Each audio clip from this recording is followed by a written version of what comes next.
What is going on, squad? We got Jordan Elliott from Niners Nation in the building. There's no news or anything to talk about, Jordan, right? How have you been, my guy? I've been all right. Hope everybody had a good Christmas holiday or whatever you celebrate. Hopefully some time with family and loved ones and everything. But yeah, it was a nice few days to decompress after a very disappointing game last Thursday. Yeah, we'll talk about the game on Thursday. We'll get into the game against the Texans on Sunday, but we'll talk about what's going on right now at 49ers practice. So this now, Jordan, is the second day in a row that Jimmy Garoppolo has not participated due to an injured thumb. With Jimmy Garoppolo not practicing on Thursday, how confident are you that he actually plays on Sunday? I wouldn't be confident, but I also wouldn't rule it out because there's just no logic to any of this. It doesn't make any sense at all. You'd like to think quarterback throw injury on their throwing hand, on their thumb. We've seen guys play through injuries to index fingers and ring fingers and stuff like that. You need your thumb to grip a football properly. I just don't see any way how they can justify throwing Jimmy out there if he can't even get through practice throwing the ball.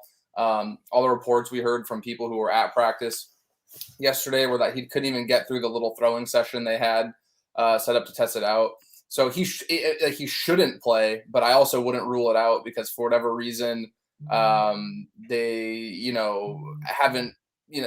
There's no gamesmanship here. Like the Texans aren't dumb. I don't want to sit here and say they're like, oh, they're doing it because to throw the Texans off to prepare for two. Like they're not dumb. Like they know what's going on. So I don't understand it. I do think, however, if some miraculous change happens in the next 48 hours or so, and the swelling goes down, I don't think it's like the worst thing in the world to have like a not hurt Jimmy out there. Like I think it's more continuity for the offense. I think they can kind of stick to game scripts that have worked for them. So I don't blame them for that at all. But when you're talking about an injury like this, it's really hard to work around a thumb injury for a quarterback, and it just seems kind of chaotic that they've allowed it to devolve into where we're at now. But again, I'm all for it. It gives us stuff to talk about when we normally wouldn't. But yeah, it makes no sense to throw him out there this week.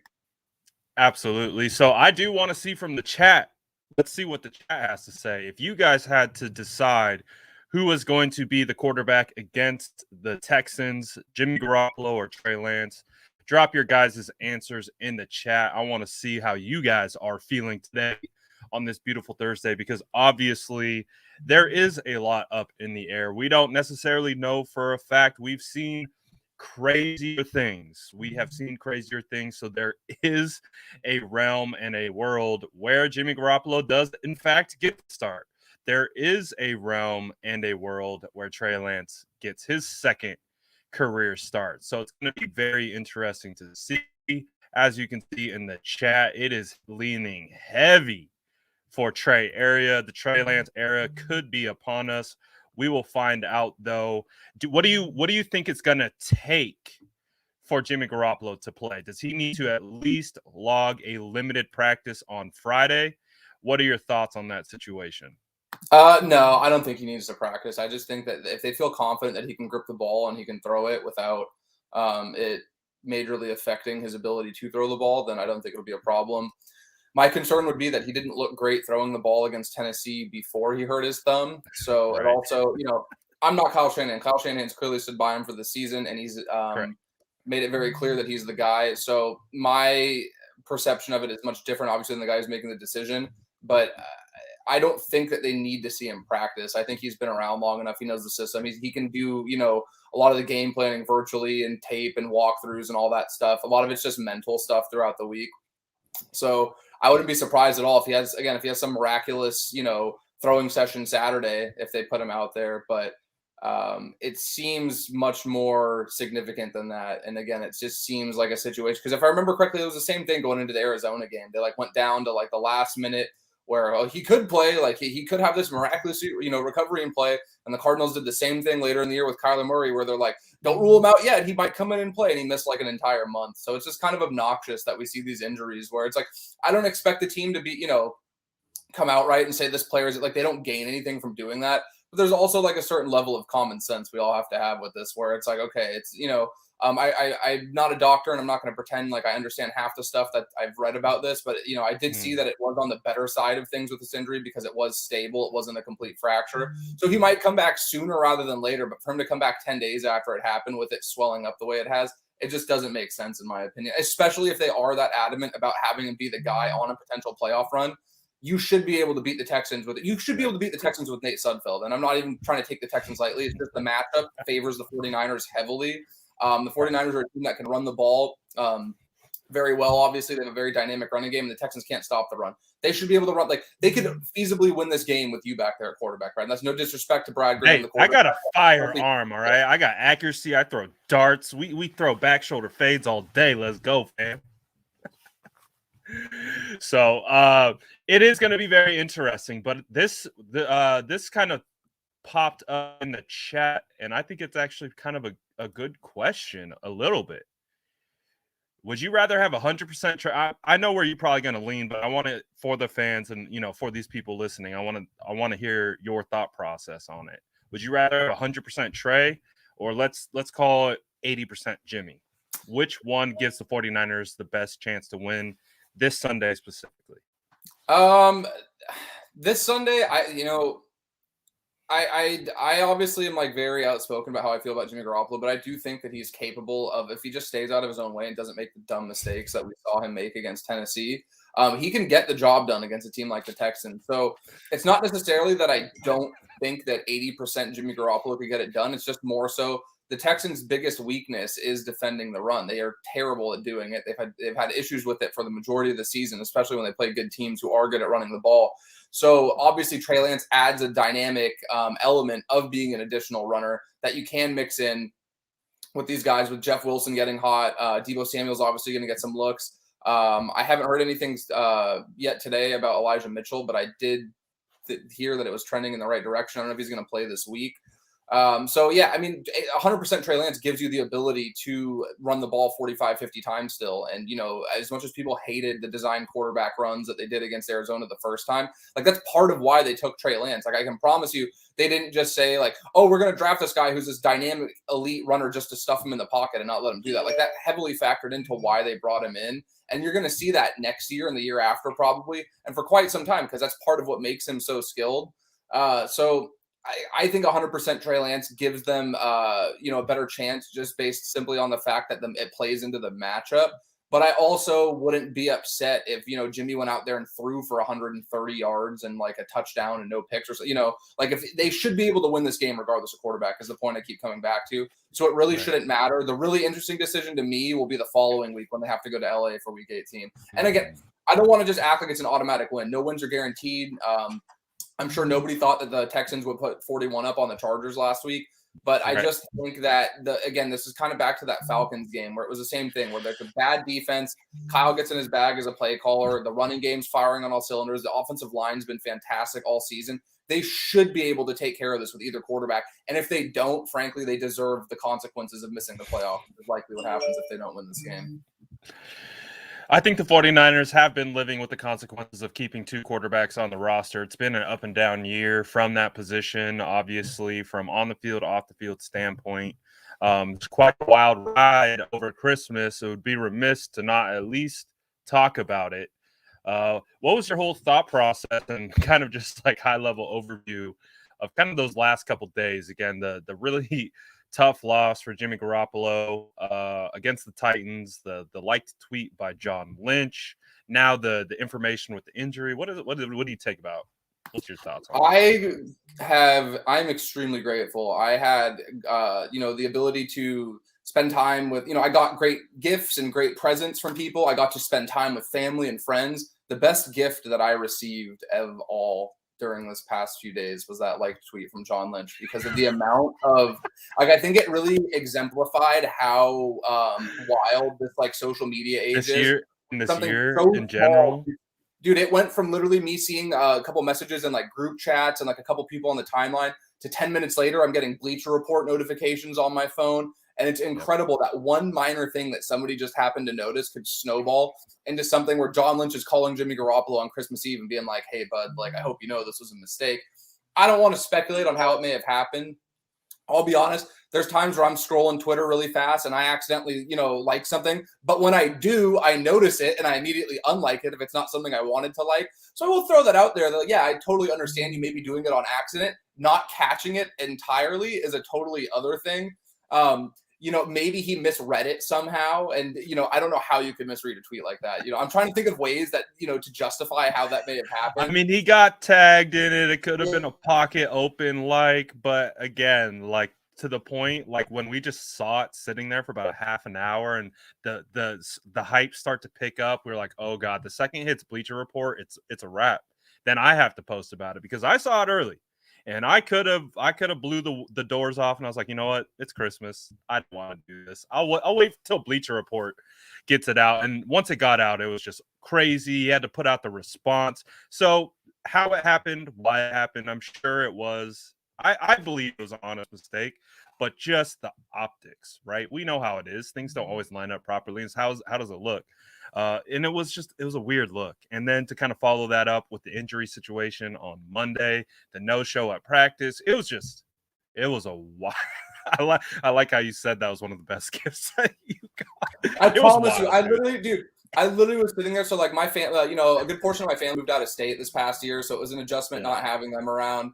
My girlfriend was with her family. So Christmas Eve, I was, as depressing as it may sound to some people, I was sitting here in my office just watching game film and kind of breaking down the game before and, watching some other stuff around the league. And I literally sat there and I was like, this team literally does not take days off with gifting us content. It's literally Christmas Eve. And there's this just abundance of, discussions and topics revolving around it. And again, for someone like me, like I was here watching film by myself on Christmas Eve. So maybe it's just, my perspective of it gave me something to do where I was highly entertained and laughing my ass off while it happened. But it also just kind of comes back to like the 49ers. I think this is part of the reason why, aside from everybody's fandom, like people want the 49ers to be good so badly because they are such a powerful brand. Like there are very few teams that can dominate a news cycle the way the 49ers can. And I just think it's so funny that it like every turn for the past, like it feels like since the Super Bowl loss, honestly, because last year we had the Brady stuff. You had the Joe Deebo got traded. Yeah, you had Deebo getting traded. You had all of last season with the Jimmy getting Kittle's hurt contract situation and how difficult that was. Everything. It's just wild. And I will add one thing I did think is funny about the John Lynch thing is that John Lynch has been, in my opinion, one of the most like devout. I don't say defenders, but like he's stood up for Jimmy Garoppolo when a lot of people wouldn't. He's been very outspoken in his support of him, and he also. There's rumors, and I'm not saying that I've heard this, but there's just rumors that I've seen that like he was the one that really pushed for him when they first traded for him, and he was the one who Kyle obviously signed off on it. It wouldn't have happened otherwise. But I don't doubt that John Lynch is a believer in Jimmy Garoppolo, and I don't think that he maliciously was like, man, Jimmy just stunk up the joint today. Let me go like this tweet. I just think the optics are so bad because I remember looking at it. He hadn't liked another tweet for like 5 days. So I've seen just from my experience on Twitter, I'm on Twitter a good amount of each day, people at John Lynch all the time complaining or telling him to do this or sign this guy or that guy. So for 5 days, he has dozens, if not hundreds of notifications of people tagging him on Twitter actively. And then the one that he ends up liking is this person telling him to leave his quarterback in Nashville after he played terribly, arguably the worst game of the season. So I don't know, man. It's weird. And I don't think John Lynch would have I feel like he's far too smart to like look at that, actively hit like and like laugh and be like, Jimmy sucks. But like it just I agree with that. It was the gift. Like I said, it was a gift that I think many of us needed after a really tough loss. I think it brought a smile to I know for a fact it brought a smile to a lot of people's faces, and mine included. Like it was very it was a bit of comic relief. Like it was, it was just one of those situations where it's like, I can't believe that happened. This is crazy based on what just happened here, but it was just like it's on par. Just like you said, it almost like nonstop since 2020. It has been a wild ride, absolutely. This year has been nuts. That tweet kind of exemplifies just that. But kind of getting back into some of the news from today, the 49ers get running back Elijah Mitchell, Trey Sermon, linebacker Dre Greenlaw, defensive tackle DJ Jones back at practice. What is the importance and impact of those 3 to 4 players being back? DJ Jones is one of the 5 best players on this team, so getting him back is a huge deal. He is phenomenal. I thought that they missed him tremendously during that portion of the Tennessee game he missed. If you go back as long as he's been here really in a prominent role, when he does miss time, he is very hard to replace. So I think getting DJ Jones back is huge. I think even getting Greenlaw and Mitchell back are, big deals too, because we've seen how they can contribute.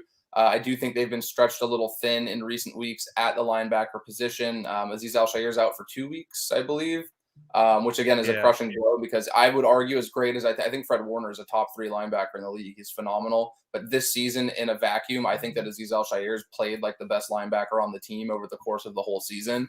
And again, that's not saying that he's better than Fred Warner or Fred Warner isn't as good as him. It's just saying this year, based strictly on play and production, I think Al-Shair's arguably been the second best player on the defense. You could argue he's been the best, but it's really hard to, unseat Bosa. Bosa's just had a phenomenal season.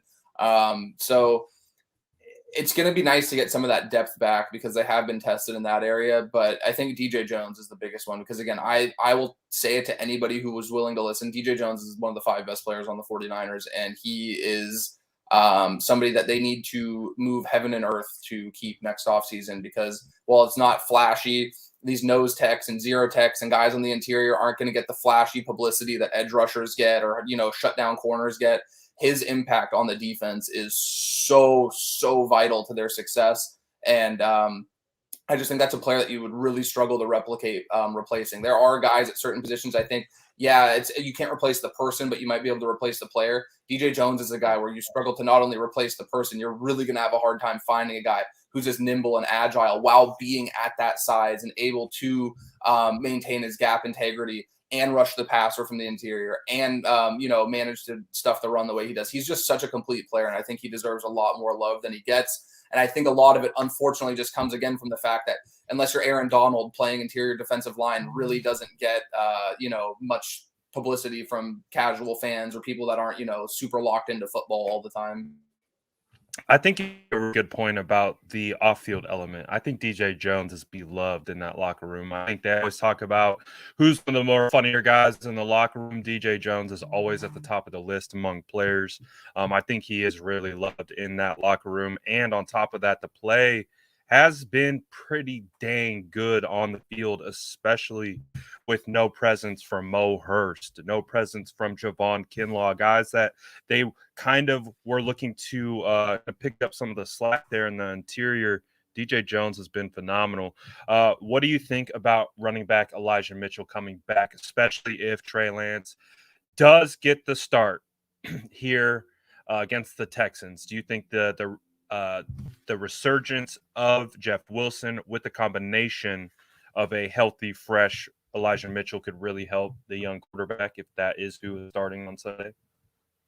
Yeah, I mean, it couldn't hurt. I don't think it really, and it's no disrespect to Elijah Mitchell. I don't think it makes that much of a difference because of the matchup in particular. Elijah Mitchell's obviously been fantastic this year, but they should be able to run the ball, in my opinion, against this Texas defense relatively easily. And again, me saying that and with that much confidence, knowing the NFL, especially this season, probably means they go out and they struggle to run the ball and they have to win the game on the arm of whoever's starting, because that's just how things seem to go. But on paper, the matchup heavily favors them, and I just think that the scheme puts these guys in so much of a position to succeed. Even if I feel this way sometimes, I don't like saying the scheme carries these guys, because I do think that you still need to go in and play in the scheme, and that takes away from the hard work that these guys put in. But I do think that the 49ers scheme, particularly running the football, does set these guys up to be in a position to succeed as long as they're able to perform at like a baseline level of competence. And Elijah Mitchell has shown this season that he is more than capable of not only matching that, but exceeding it. I think Jeff Wilson's the best running back on the team with Mostert out. So him being back and looking like his old self has been huge for them. Trey Sermon, it's really interesting. It's been an odd season, but, I don't know enough about why he hasn't been seeing playing time or what the issues may be to really have a definitive say. But, it might be nice to see him get some work and get some, short yardage stuff in. It can't hurt, because at this point, we've seen them go through so many stretches of the season where they are thin at running back, and they have struggled to manufacture consistent touches in the run game, or they've had to rely on Elijah Mitchell to carry the ball 30 times, 25 times, 28 times, whatever it's been over and over again. And I just think for Kyle Shanahan, he's always kind of taken this running back by committee approach. And the more guys you have in that stable of running backs, the fresher you can keep guys, the more you can keep defenses pressed and gassed while you're out there throwing fresh legs out every couple of downs. So, I think it'll definitely would help Trey Lance, but I also think that the guys that they have in there, if they were to ease Elijah Mitchell back in, I don't think this is a game where they should have to rely on him to carry the lion's share of carries or carry that huge burden that he had to earlier in the season. Absolutely. That makes a ton of sense. Also on the practice report for today, Greenlaw's back. Obviously, with no Azeez Al-Shaair, Marcel Harris has stepped into that role and actually played pretty well. We even saw Talanoa Hufanga kind of step into that role in certain packages, but Talanoa is also not present and hasn't been present for the last couple of weeks. So what do you anticipate from Dre Greenlaw? And I think you and I both feel pretty confident that Azeez Al-Shaair has jumped Dre Greenlaw in regards to overall ability, importance in all aspects of the defense. But with no Azeez Al-Shaair, is there an opportunity for Dre Greenlaw to make his presence felt? Yeah, absolutely. And Dre Greenlaw still, I think his best attribute is his sideline to sideline speed. He's a very, very fast athlete for a linebacker. He's a converted safety. The 49ers have a couple of those on their roster. And I think that bodes well for the modern NFL, where teams are throwing a bit more. They want to spread things out a little bit and work a little bit more horizontally, as much as they want to vertically. I still think Dre Greenlaw can come in and, play well. I don't think he's bad by any stretch. I just think that Azeez Al-Shaair has been so good for a while that, he definitely, in my opinion, has jumped him. It seemed like Kyle kind of confirmed that with his decision a few weeks ago to keep him out there when Greenlaw was still healthy. But getting Greenlaw back is big because as much as the talent level is important, the level of comfortability you have playing next to the guy next to you at the majority of positions in the sport of football is incredibly underrated. I feel like sometimes it tends to get overlooked. And Greenlaw and Warner have logged hundreds of snaps next to one another. And just having that familiarity with the guy next to you should go a long way. So I think that the 49ers are in a really good spot where, as unfortunate as it is that Azeez Al-Shaair did get hurt, they're in a great spot considering they can bring in a guy like Greenlaw and they can have him step into that role seamlessly. And I don't think that the drop-off will be so significant that we're all sitting here on Monday going, oh man, Dre Greenlaw cost the 49ers that game. Like, I would be shocked if it was anything remotely close to that. And he doesn't need to be a guy that's a game changer where we're sitting here on Monday saying he was the best player on the field. If he just plays the way that we know he's capable of playing, I think that that's more than fine. And I have no doubt that he would be able to do that. Absolutely. And as we move our way to our next topic, we got 52 likes in here right now. I think we got over 240 people on this live. Let's see how many likes we can get. I know the Sourdough Squad can get those likes up, so let's see what we got. But moving forward, so we're going to be kind of talking about Titans game, how it relates to the Texans game, kind of hopping back and forth. But what have you seen from this defensive back room? Obviously, it's been a situation where we've been injured at cornerback. We lost Jason Verrett early on in the year. Emmanuel Mosley is looking like he could be potentially back against the Rams game. It's a bit up in the air, but he was seen off to the side at practice today with Mohamed Sanu as well. So they could be potentially back at practice and getting suited up for the Rams game, which would be huge. But do you think that our defensive back room, specifically the cornerbacks, can manage Brandon Cooks, who's arguably one of the most underrated wide receiver in this league, with a quarterback throwing in the ball in Davis Mills, who is a rookie, but is proving to be pretty decent? What are your thoughts? Yeah, I think they should be fine. And I think that, unfortunately, against Tennessee, there were a couple plays that stood out where, they got beat. Like, I thought the worst play of the game for them, the corner specifically, was that free play they got on a 3rd and 23 when Antonio Brown, AJ Brown got that ball where Ambry Thomas was on him. And again, that doesn't happen if the defensive line doesn't jump off sides. AJ Brown's I think he's a top 10 wide receiver easily, especially when he's healthy. We saw how good he is capable of being. It's tough to leave a guy on an island out there with him. Then Norman getting beat on the touchdown he gave up. But other than that, like, I thought they played really well for the majority of that game. I just think that, they had a couple spots where there was some big conversions on third down. And it wasn't as much on the defensive backs. I think it was more so the Titans kind of throwing a curveball and dropping 7 in to protect consistently, which basically means they were sending 3 guys out to run routes and they had 7 guys blocking. So when the 49ers were rushing 4, even with all those guys dropping in coverage, it gives you a lot more time to find the soft spot in zones, get open. And I just think we saw a couple times where Tennessee just had a better play call. It's not like guys were getting torched or in the wrong spot. Tennessee just kind of made the right call, and Tannehill and these receivers that they had, A.J. Brown in particular, just were making big plays in big spots. So I didn't come away from that game at all concerned. I do think Ambry Thomas made a big leap forward in terms of making plays on the ball. Last week, I was on your show, I was talking about, well, people kept talking about how he was in great position. And I'm like, the positioning doesn't matter if you're not making plays on the football. Like, yes, it's encouraging for growth. I won't argue that in the slightest. But if we're talking about single game results, that production isn't important if you're still allowing the receiver to make a play on the football. And I thought there was that big deep ball early that he got his hands in and he fought through, and you could tell that there was a lot more strength and tenacity behind that as he was fighting through the ball. He broke up a ball. I think it was a fade to the back corner of the end zone. He broke up a pass too. So I thought Ambry Thomas played really well. And I think that, again, like, being in the right position is important. I'm not discrediting that. But when you complete the whole package there, and you're also making plays on the football and making it difficult for receivers to catch the ball, that's when you're going to be a starting NFL quarterback. That's when there's this optimism that, okay, this guy can be a viable part of this team going forward. So I just wanted to come back to that because I think a lot of people misconstrued what I said and they thought that I was saying that it's not. Like, I remember one guy in the chat was like, it's not important to be in position as a DB. And no, that's not what I was saying at all. Nobody's going to sit here and give you flowers for being in the right position if you're getting mossed every time the ball goes up and it's a 50-50 ball. So I do want to give Ambry Thomas credit for making that adjustment. And it's a totally fair thing to say that he's going to get better over time.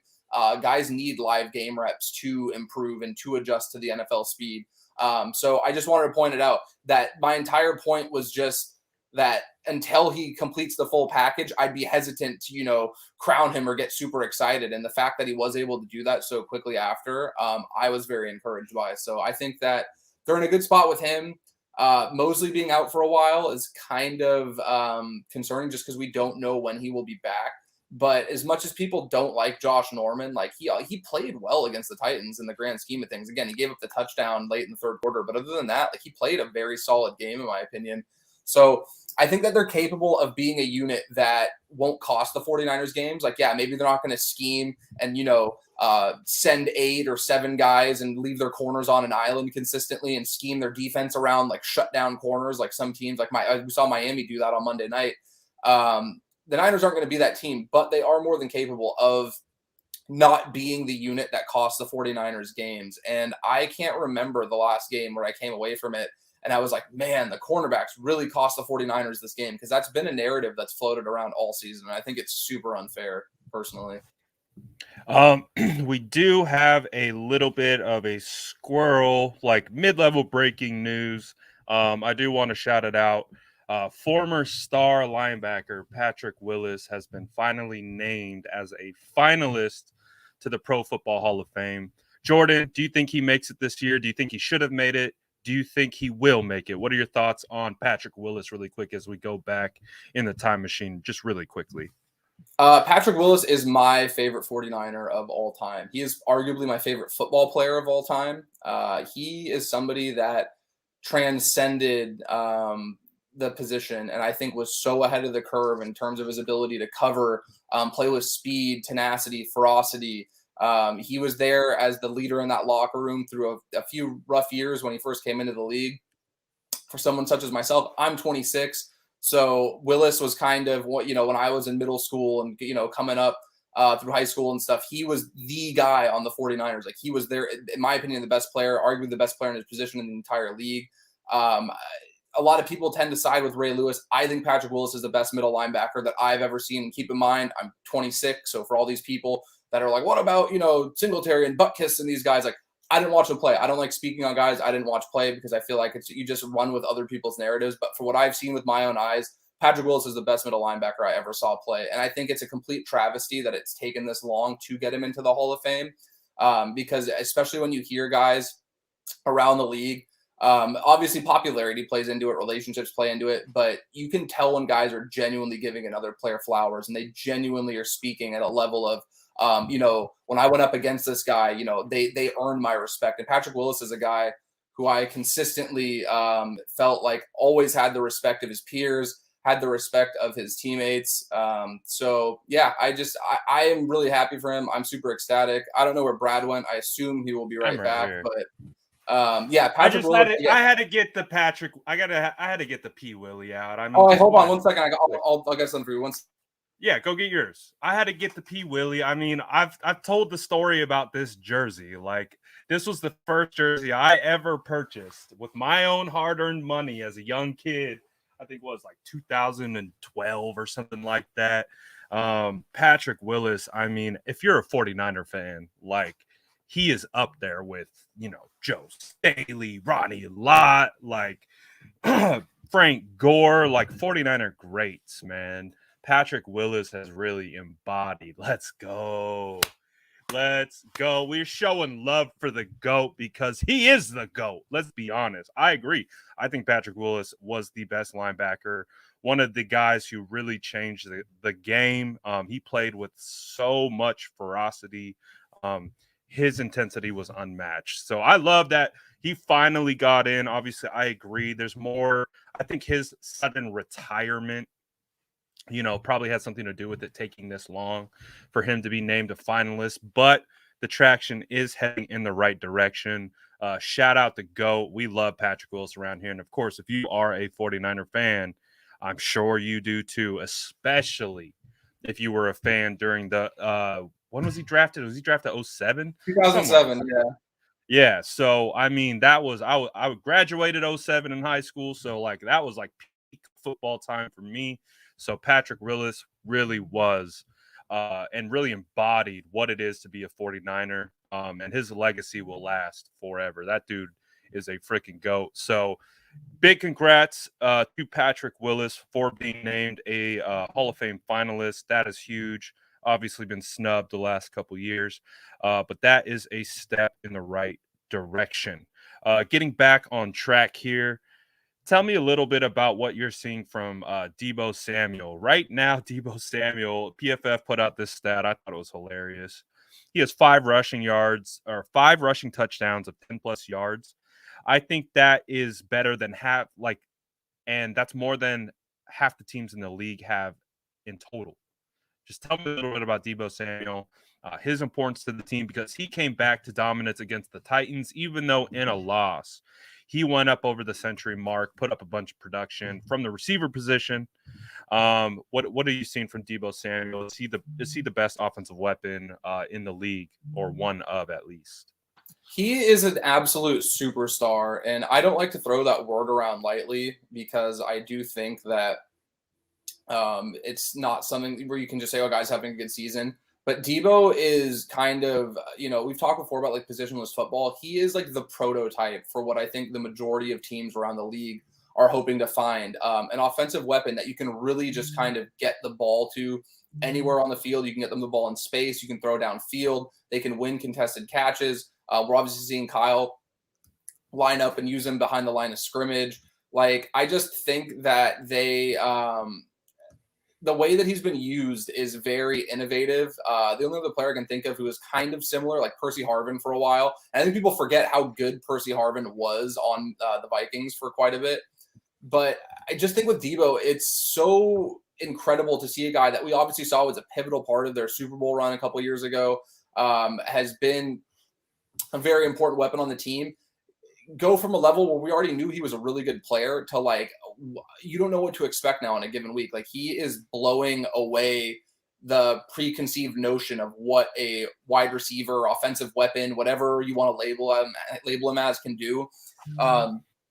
So I watch like hours of game film like every week. And one thing that stood out to me, I think it was from the Falcons game. The 49ers ran GY counter, which is basically where they pull a guard and they pull a tight end, and they have the entire offensive line block one way, and they pull the guard and tight end back across the other way. And it's a staple. Kyle's run it a lot. He runs a few different looks out of the same concept. But they did that with Deebo Samuel in the backfield. And to me, like, that's incredible. You have a 1,000-yard wide receiver that you're just plugging in and running your most successful running concepts with. And you're not only not missing a beat, you are absolutely exceeding whatever the baseline already was, which is extremely high for the 49ers run game.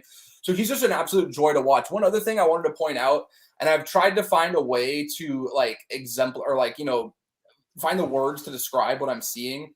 But whenever they run to the outside with Deebo and he gets in between the numbers and the hashes on the sideline, I don't think I've ever seen a guy take better angles to the sideline while maintaining his balance in bounds. Like, there's so many times where I look at it, I'm like, okay, he's going to go out of balance, avoid contact, pick up 4 or 5, and he ends up running 20 yards down the sideline, and he's tiptoeing, staying in bounds. Like, his balance and center of gravity is so incredible when you think about how physical and how strong he is too.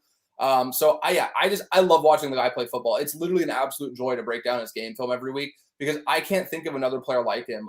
When he first came out, I thought he reminded me a little bit of like Steve Smith, senior, if people remember from the Panthers. He was on the Ravens for a bit. I've seen Anquan Bolden thrown around, which I think is, a fair thing to. Bolden played with a tremendous amount of physicality as well, but he's just like, he's transcending all of these comps. Like, there isn't somebody that you can adequately comp Deebo Samuel to because he really has been a one-of-one player. Like, maybe you could say he's like a Percy Harvin, Anquan Bolden hybrid or something like that. I think that's a fair, assessment. But I can't think of a single player in the NFL that I've ever watched. Again, I've been watching football for 20-something years. Like, I can't remember another player that does the things that Deebo Samuel does. And it's so exciting to think about because this is only year 3 for him. Like, he's just stepping into his prime and what he can really do. He's under contract next season, but a lot of times they'll get that out of the way early for flexibility reasons. They'll start doing those extensions a little bit and pay that man whatever he wants. Like, he is worth every single penny. I know I've seen some people argue that he's like injury prone. I don't think so. He had that weird foot injury and he had some soft tissue stuff last season, but he's been, for the amount of abuse that he takes from defenders on the field every Sunday, Monday, Thursday, whatever. He is more than worth that's the price you pay for a guy playing with that kind of physicality. Hey, if he misses a game or two every year, I can live with that personally, and I don't think it's the end of the world. So I think that they need to lock him up immediately. Him and Bosa right now need to be the priorities. I know we'll get into that later. There's a bunch of guys that need to bring back next year, but Deebo is a guy that you need to keep in the red and gold for as long as you can. Absolutely. And another one that snuck by me, I didn't even see it. Former 49ers star. Wow. Bryant. Why am I blanking on his first name? Bryant Young. That is his first name. Bryant Young is been awarded as a finalist to the Pro Bowl. So he will be a part of that potential class with Patrick Willis himself. So that is awesome news. But also, too, to continue talking about Deebo Samuel. Deebo Samuel, I mean, it does feel like he could lead the league in rushing this year. Like, if that's what he did, he was a running back and that's all he did, I feel like he could lead the league in rushing. I think one of the things that's so special about Deebo Samuels is read and react. When he sees something, even when it's intended to maybe go the holes inside, he sees it so quickly, the cutback lanes and the bounce out lanes, and he just hits it so fast and so hard. It's so dynamic. Like, it's just something that you don't see very often. And also, to your point about the one-of-one situation, I think one of the things that makes Deebo Samuel so electric, so dynamic, and so unique is he has the skill set and the ability, agility, all that kind of stuff. But it's the physicality and the mentality that comes along with it. The stealing, the stealing everyone's chain kind of moniker, Deebo Samuel, Deebo from Friday vibe. Like, it really is a different player that we really haven't seen too often before. So it's been pretty fantastic to watch. So we got Jamal Armstrong dropping some player comps for the draft. Jordan and I love that. Jamal says Treylon Burks, keep an eye out. Kind of Deebo-like, but Deebo is one-of-one. Comes out of the draft this year. 6'3", 225, can play in the slot. I've never heard of him, but I will admittedly say I've been so focused on the 49ers that as soon as the season ends, you know how it is, Jordan. We're diving in and going into all the prospects. Have you heard of Treylon Burks by any chance? or someone we got to add to the list? I have, yeah. He's out of Arkansas, and he's honestly carried Arkansas in some very tough SEC matchups. He's a really good player. I haven't watched game film of him yet, but I've watched like live broadcasts and stuff.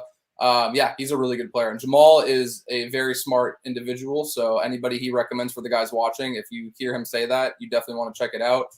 He also does do his own podcast on Wednesday nights. So check that out as well. Jamal is fantastic and very knowledgeable and somebody who I respect tremendously. So, just want to give my guy a quick shout out. But yeah, he's absolutely right. Treylon Burks is a very, very dynamic player.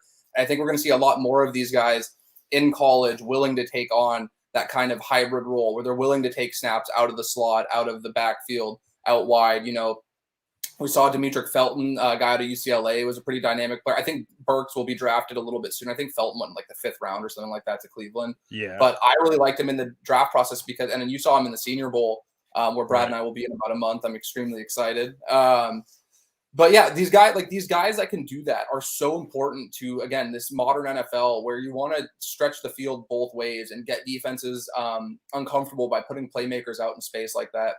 When you can get guys who are comfortable doing that and who do have the ability to kind of just be put anywhere and line up all over the place. Like, it's one of the reasons why I've been a big fan of Alvin Kamara for a few years in New Orleans, because he's a guy who's obviously a very good running back, but they can run him out wide. They can put him in the slot. They can kind of put him all over the place. And it's caused a tremendous amount of stress for the defenses that have to play him week in and week out.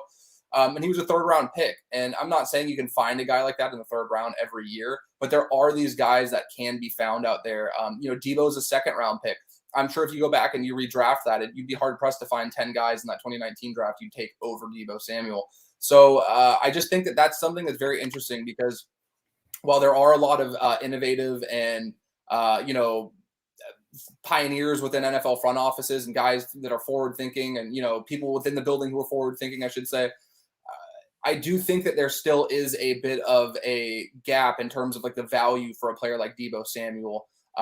Whereas, for most teams, like let's say you take DK Metcalf and you put Deebo Samuel side by side, I admittedly would have been someone before this season where I would have been like, hey, Deebo's really good at what he does, what he gets asked to do in Kyle's scheme. But if I'm starting a team from scratch, I'd probably take DK over him.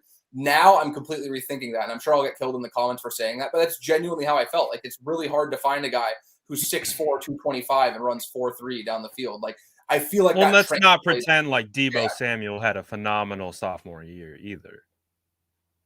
It takes nothing away from Deebo either. It's more so just like, in my reasoning, when I have a lot of friends who are Seahawks fans, and I talk to them a lot, and they kept saying how much they messed up by taking Deebo over DK. And my whole thing was like, hey, Kyle, they busted out that end around play in 2019. We didn't really see that beforehand. I wanted AJ Brown really bad with that pick. I still don't think that would have been a bad pick, but I can fully see why Deebo was that pick and what Kyle had in mind when he made that selection, and the scouts and everybody else who went into that. And I just think that Deebo is a guy that now, again, after seeing this play out and having time to kind of think about it, I can go back and say I was wrong. Because if I'm starting a team from scratch, as good as I think DK Metcalf is, we're seeing Deebo Samuel do things where you can put him in a position where no matter who's under center or how the quarterback's playing or how the pieces around him are playing, you can get him the ball and have him be dynamic. Whereas DK Metcalf is so reliant right now on his quarterback getting him the ball. And as we've seen, Russell Wilson struggled to get him the ball consistently. The production just isn't there. So I do think that's pretty incredible because, again, I, as somebody who covers the 49ers, has been a fan of the 49ers for a long time, would have probably taken DK over Deebo before the season. But now that I'm rethinking it, I'm like, you know what? Deebo's value is as much as his talent is valuable, his ability to withstand the surroundings around him. Like, you can get him the ball in so many different ways that I think he's just kind of like, not matchup proof, but he's kind of like a guy that you really, really can count on week in and week out. DK Metcalf goes up against Jalen Ramsey. We've seen, although they've traded blows and had, different, route, they win a fair amount of routes apiece, but we've seen him effectively erase guys like that from the game. We've seen Deebo play the Rams how many times where he comes out and he just makes this incredible defense loaded with playmakers look bad. Like, that carries so much value. And I think I personally overlooked that ability. I'm sorry for rambling. I'm trying to find like a word to describe that, but just that ability to just kind of be matchup versatility. Yeah, versatility. Yeah, the versatility. I can't. Yeah. Been a rough day for me on here. Yeah, he's so versatile, but it's at a level where like there's a lot of guys who are versatile who can play at like a league average level, and their versatility is really a strength. Deebo Samuel is a superstar who also happens to be extremely versatile. Like if he only played receiver, he'd still be a Pro Bowl level player. If he only played running back, he'd still be an All-Pro level player. But he can do both at an extremely high level without the drop off. I think a parallel too is kind of like how, at least how I talk about Travis Kelce and George Kittle. Like they're both all-star phenomenal tight ends. They are elite at what they do, but they do it a little bit differently. I would say Travis Kelce's elite receiver. Maybe, he's a good blocker, but he's not like to the level of George Kittle and things like that. And kind of with Deebo Samuel can do everything. Like he could beat you deep. He could stack you. He could beat you over the middle. He could beat you on deep outs. He can beat you behind the line of scrimmage. He can beat you in yak. He can beat you in so many different ways. And again, the word versatility comes to mind because he can be elite at not just one trait, but multiple traits. And that was one of the things why Deebo Samuel was my particular favorite wide receiver in that class. And it was a stacked class. AJ Brown, Terry McLaurin was in that draft. We know what the 49ers took in the third round. They took Jalen Hurd, who at one point did show a ton of promise. But one of the reasons why Deebo Samuel was my guy coming out of that draft class, partly due is he was the exact opposite of what Dante Pettis was. I think when we saw Dante Pettis and the 49ers go up into the second round and draft him, I personally didn't see it as a fit in real time. Obviously, as it's progressed, he's no longer here, and there's a reason for it. But one of the big reasons why I was hot and heavy on Deebo Samuel pre-draft is because he was so much different and opposite. He was a dog. He was like tough as hell, run through your face, but he could also kill you on slants. He could stack you. He could do it all.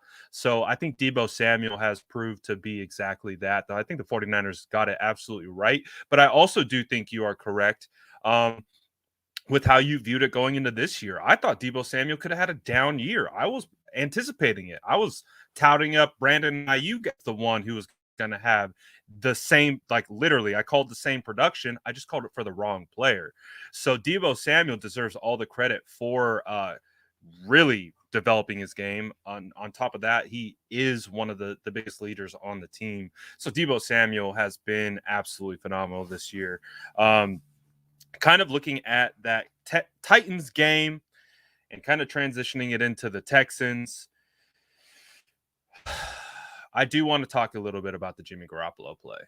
Yes, let's talk about it. I want to talk about it. So I want to get your thoughts first. Just tell me let's talk about pre-injured thumb Jimmy. I think we've been able to identify. Shout out to Ian Rappaport for dropping the well-timed video at the exact placement and the exact. Oh, I thought that was interesting, but that's another topic.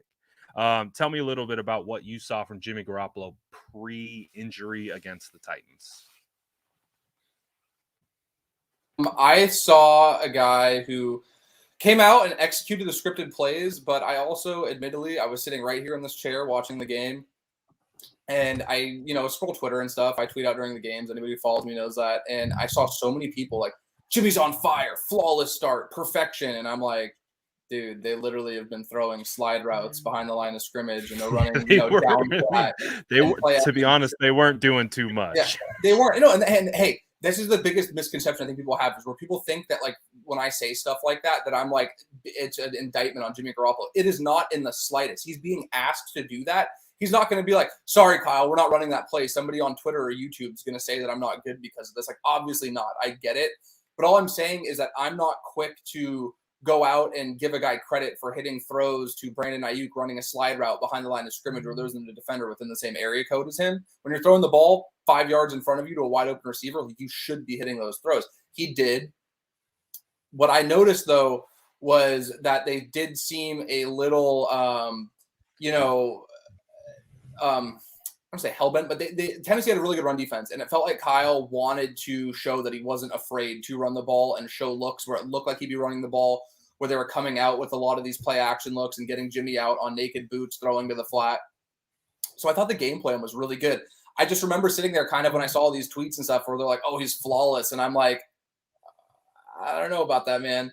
And then they obviously come down the field the second time and, they're knocking on the door. I think it's like 2nd and goal from like the 7 or 8. and he throws the interception to Janoris Jenkins. And I want to give Jenkins credit because Jenkins, George Kittle is not an easy guy to get physical with one-on-one downfield. And, I don't want to say overpower because I don't think that's the right word, but he's not a guy that's easy to get in front of and kind of match physicality with. And I'm sure George Kittle will be the first person to tell you, like, hey, he just made a great play on the ball. I'm not perfect. I get beat sometimes too. George Kittle is an all-world, all-pro player, but it doesn't mean he's going to win every single route he runs. So Janoris Jenkins does deserve some credit. My biggest problem is that I immediately recognized right off the bat that Kittle was running a swirl route. And I'm like, okay, he's running swirl. So Jimmy's probably going to target him because they hit on this route the majority of the time that they run it down in the red zone. And it felt like something where, again, this is just me speculating and forming my own opinion from watching the game film and my understanding of how they call plays and run plays and the install and all that. It felt like it was a situation where they've had so much success running that specific route combination that it was like a predetermined look almost, where it felt like he was going there no matter what. Because if you go back and watch, Jenkins had good positioning on Kittle pretty much the whole time. It wasn't like he came back and recovered at the last second and made it like, yeah, he was in good position most of the time. And again, that's more of a situation where I think he should have thrown the ball away. There wasn't another guy immediately within the progression that I'm like, oh my God, he missed this guy. Because that's one of my biggest problems with him is I have, an understanding of the playbook. I know where the progressions are supposed to go. A lot of the times. And if I am saying he missed a guy, it's not because I just see a guy. Like, I hate when people are like, oh, this receiver was open, he should have thrown there. They have set progressions that are built into these plays where they're supposed to go 1, if that's not open, you go to 2, you go to 3 and 4 and so on. You have hot reads, you have alert routes, you have all this stuff. And there are a lot of times where he misses that. I didn't think that was the problem on this play, but I felt like it was a situation where a lot of NFL quarterbacks would have thrown the ball out of the back of the end zone. They would have gotten out of the pocket, thrown it away, and lived to see third down. And I think that's, again, one of the issues that we've seen with Jimmy for a while, where he is a little bit reluctant to get rid of the ball. And it feels like there's times where he takes sacks where he doesn't need to. But, again, so he throws an interception in the red zone, right? Like, it's like, okay, it happens. He took a chance. It didn't work out, whatever. The biggest miss of that entire game, man, was that miss to Juszczyk on drift stock, where they get Juszczyk isolated outside. There's not a defender anywhere near it. Like, it's as much of a layup. They didn't care about Juice. They really did not care. It's as much of a layup of a throw as you could have downfield. And again, this is my biggest thing with Jimmy Garoppolo is I hate having these discussions when people just go like, oh, well, everybody makes mistakes. Mahomes misses guys, Lamar Jackson misses guys. Tom Brady misses guys. The problem is that Jimmy does it week in and week out. Like, literally, when he missed that throw to Juice, I could literally pull up on my computer right now because I save Jimmy's good plays and I save his bad plays. And I do that for most of the players I watch film on. I could probably pull up half a dozen plays within 30 seconds of him missing the same exact route combination. And goes back to 2019. Yeah, goes back to 2019. Overthrowing Juszczyk down the sideline where he's wide open running this route. So that to me was really concerning because I'm like, man, and there wasn't any pressure in his face. He had all the time in the world to get that ball out. And it's like, okay, guys miss. But that to me just kind of reminded me, I'm like, this is what's so frustrating because, I know the whole EPA per play thing has been kind of, maybe people have seen on YouTube. I know people on Twitter have seen it. Some people really like that statistic and like to use it. I personally think it's far more indicative of the scheme and the person calling plays and the offense functioning as a whole.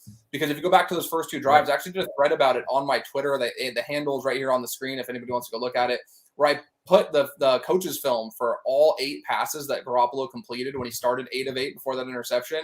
And they were all, with the exception of 1, 7 of the 8 were extremely easy layup routine throws that any starting NFL quarterback should make. He did have 1 throw that I specifically gave him credit for. I thought he executed very well. That was a bit more challenging down to Kittle over the middle. I think it was like 20 yards downfield, something like that. So again, what it comes back to is Jimmy is a guy that can execute when these looks are schemed open and he's able to throw around the line of scrimmage and he's able to kind of get into a semi groove. But it kind of just reminded me that as much as he has these nice stretches of play where he plays really well, I was on your show last week saying, hey, I'm going to give the guy credit, even though, it's the Falcons defense. Like, you still have to go out and execute and, perform. He still is the same guy he's always been. And he's a guy when he has to make big time throws consistently and he has to push the ball downfield. He has to push the ball outside the numbers down the field. It's just not happened for whatever reason. And it's really funny to me because I think a lot of people are just like, oh, you want Jimmy to fail. You think he's like, dude, I want nothing more than for the 49ers to win. I would love nothing more than for Jimmy to make me and anybody else who's doubted him look stupid as hell and, prove everybody wrong. But unfortunately, that's probably not going to happen. And I think the 49ers realized that wasn't going to happen. And that's why we saw them invest so heavily into Trey Lance. So I caught some flack because I said that as much as I thought Jimmy played really poorly, I do think there were other areas that, contributed to them losing this game. But this was the first time I can remember where it felt like the majority of the fan base really turned on Jimmy and they blamed him specifically, him single-handedly, calling him out as one guy for this loss. I've seen a lot of people who do that every week. There's some people who will do that every week. We see the spaces all the time on Twitter. Oh, all the time, yeah. So I think that there was a big shift after this game where a lot of people kind of that were on the fence or were kind of like, hey, I still think Jimmy can get it done. We're kind of like, man, like it was kind of like the curtain was peeled back a little bit for some of these folks. And we're like, okay, like maybe he's not that guy. Maybe he isn't some guy who can get it done. And I don't think it's fair to do that based on one game. But I do think that this game that we've seen it play out in a bunch of other games since he's been in a 49ers uniform. And it just was really unfortunate because, again, it was a situation where they had a lot of momentum. If they went in and they struggled from the beginning of this game and they lost, I'd understand, hey, short week in Tennessee, playoff team on the road. But they could have easily been up 3 scores. They should have been up 3 scores at halftime. And unfortunately, what ended up happening was it felt a lot like the Green Bay game where the defense gets blamed for a last-second field goal that they give up after they had so many drives. There's 10, 11 possessions in every game. And if they played really well on 7 or 8 of them, it gets overshadowed because of that one little field goal at the end. And, hey, they should have wrapped up when Tannehill scrambled. He's a really athletic guy. When he scrambled, they should have tackled there. I think Warner missed the tackle. Fred Warner will tell you that he probably should have made that tackle. But guess what? It didn't happen. Guys like Fred Warner, all pros get beat too. It happens. And I just think it's so unfair that, the defense gets blamed. And that's one thing I thought that the defense would get blamed after this loss heavily. And a lot of people still did, but nowhere near as bad. Like after Green Bay, everybody, to this day, people still blame that week 3 loss against Green Bay on the defense, which I don't think is fair. But the biggest thing that I took away from this game was that it was like, wow, the common perception of Jimmy Garoppolo really seemed to shift. And I know it's easy after a game to get kind of caught up in emotion and be like, oh, he stinks. He played really terribly. But like, he's played that terribly a lot of times and people have made excuses or chose not to see it. So I was really surprised that this was like the kind of, the saying, like the straw that broke the camel's back. Like this is finally what did it. Because while I don't think he played well at all, I was like, man, like I've seen this a bunch of times and nobody really had the same kind of energy. So that was the biggest thing I took away was it seemed like the 49ers fan base as a whole, or not the whole, but like the majority kind of was like, all right, well, we're still rooting for Jimmy. We want him to succeed now, but now I understand why Trey Lance is the guy. And now I'm excited for 2022 because I clearly think that this guy isn't going to get it done. I think it was a combination, like at least from the public outcry from Jimmy Garoppolo's performance. It just really felt like there's so much momentum finally being built, positive momentum that the 49ers have been chasing for the entire year. Again, we got into stretches of it with Rams, Jags, Vikings, and then the terrible performance and team-wide, not just Jimmy, but Jimmy didn't have a great game against Seattle either. But then they come back against the Bengals. Then you have the way in which Jimmy performed against the Falcons, which the team really responded to. And so I think you saw a lot of the fan base, me and my brands included, start to try to like wrap our arms around Jimmy because we haven't really been able to. He's been so inconsistent throughout the year. It's been really hard to fully support him because of this 2 quarterback dynamic. We can't deny the fact that the 49ers traded the future of their franchise to go get Trey Lance, and he's on the roster. So for Garoppolo to quiet the noise and to stop that from occurring, what does he have to do? He's got to play quality football, and he was starting to do that. And I think the fan base was really like opening up, like, okay, we've seen enough that we feel like if we get 3 in a row, like, oh, we're talking now. But I think it was the combination of being a primetime game, a game where they came out, and I think we all feel 100% confident they should have won that game. The energy was there. That is not the issue. When we look at this team, the energy, the execution, it was there, but you could see how the entire energy switched with, the interception. Okay. I really think it was that missed juice pass. That really where it felt like a lot like the oh no momentum, like because like we talked about against the Falcons, Juice talked about it. We go as Jimmy goes. I believe that. Like I 100% believe that. And so as they saw Jimmy kind of going into oh no zone, I think the whole team went into oh no zone. And I think that's the unfortunate nature of this team when they are, living and dying by their quarterback and his energy and his vibe. Because unfortunately, one of the things that we talk about with Jimmy Garoppolo is that he's just consistently inconsistent. And that 4-day case study, I think, is the Jimmy Garoppolo experience in a nutshell. Falcons, Titans, the good, the bad, and why it's just a very divisive subject amongst 49er fans talking about the quarterback. But as we know, it is trending towards Trey Lance against the Texans. So we'll kind of see. But what do you kind of envision the game plan needing to be? Obviously, it really does hinge on who the quarterback is. But if you can answer it, what do you kind of see the game plan being for the Texans? If I'm the Texans, are you saying for the 49ers or for what the Texans are going to do against the 49ers to beat the Texans? Just run the ball as many times as you can, honestly. Get creative, bust out a lot of these different dynamic rushing plays that they have within that playbook. Get a little, reliant on it. I think that they obviously, I hate this like, oh, well, they're running the ball well and they went away from it. Like there's times where you can't do that. But I just think that if they commit to running the football and establishing a physical tone as we did see against, Atlanta, where it just felt like they kind of were dominating an inferior opponent with physicality up front, I think they'll be more than fine. Again, I don't see a way where the Texans come out and they just, completely stuff the 49ers on the ground and they can't get anything going. And I just think Trey Lance's dynamic ability as a guy who can extend plays, even if they're not calling design run from a guy who can scramble and pick up some yards and stuff, like it's just going to put a lot of stress on that Texans defense. The Texans have won 2 games in a row. They've got to be feeling pretty good about themselves. They beat a really good team in the LA Chargers just this past week. They put 41 up on them. That's not an easy thing to do, but I also think that the odds of that performance being replicated are very slim. And I just think that this is a game where as long as the 49ers can avoid like that Falcons game, everybody remembers that started out not so great. They had the fumble and they had to have that big goal line stand within the 10, their own 10-yard line. If they're able to avoid that and just organically work through the 10, 11 possessions that they're going to get in a given game, they should score on enough of those that they handle this game and win pretty easily. I haven't seen a spread yet, but I imagine the Falcons spread, I think, was like 13.5 or something like that. I would imagine it's going to be in the same range. Maybe it'll be a little less if Trey Lance is announced as the starter, just simply being a rookie. But yeah, I just think they need to commit to running the ball. I would have no problem if they did what they did against Arizona, where they use Trey Lance a little bit as a runner if they don't feel great as him as a thrower. I do think now what we're hearing, a lot of that does also have to do with the fact that that finger may have been a little bit more of an issue than we were led to believe earlier in the season, or maybe we assumed. It's not like they outright lied and said it wasn't an issue, but I do think that that did play a part in why the 49ers were more content running than throwing a bunch with him.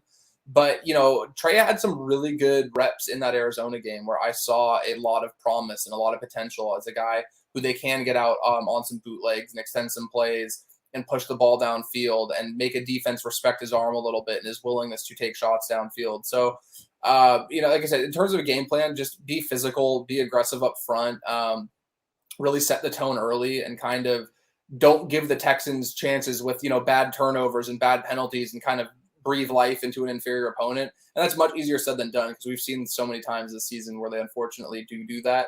And they have games that on paper they should be handily winning where they're letting teams hang around because you never know what could happen. I mean, Davis Mills coming back to the Bay Area for the first time since leaving Stanford. Kid. Like you never know. So yeah, I don't want to just chalk it up as an automatic win. But again, as long as they're able to play the way we know they're capable of playing, the offensive line has been the unsung hero of this team all season long. They have been phenomenal. They've been a top 10 unit, both pass and run blocking.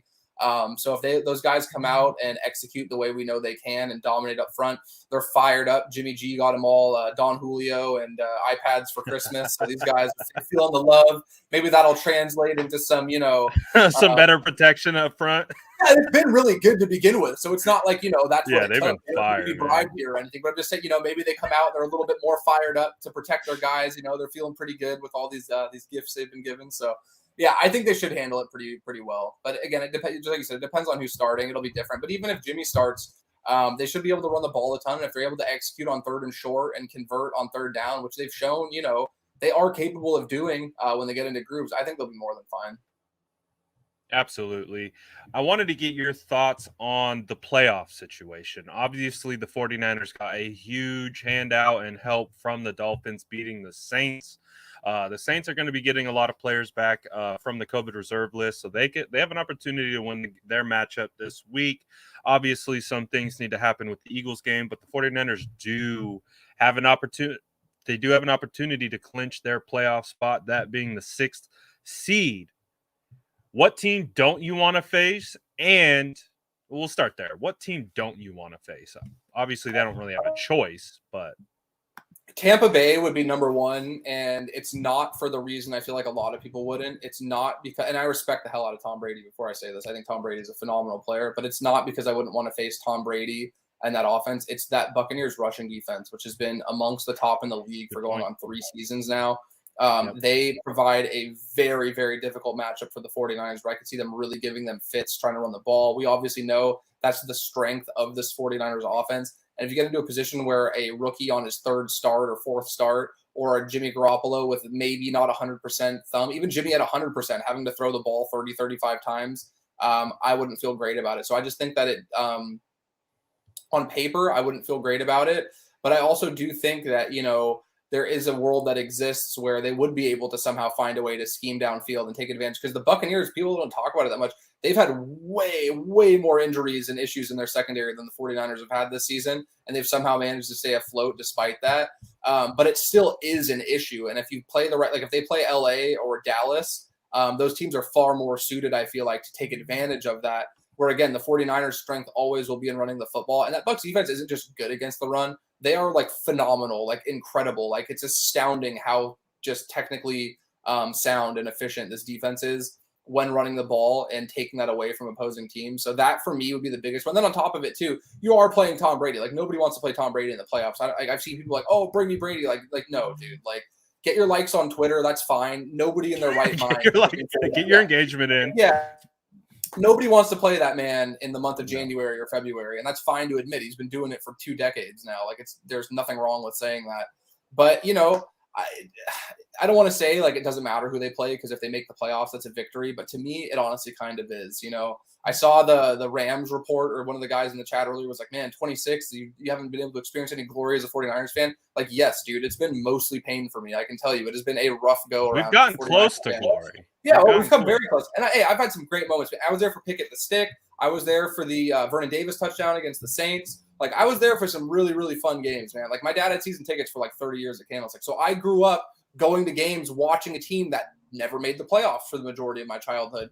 So to me, getting there is a big step in developing a winning culture. And I understand you can't really quantify these things, and some people think it's cliche and they don't want to hear it.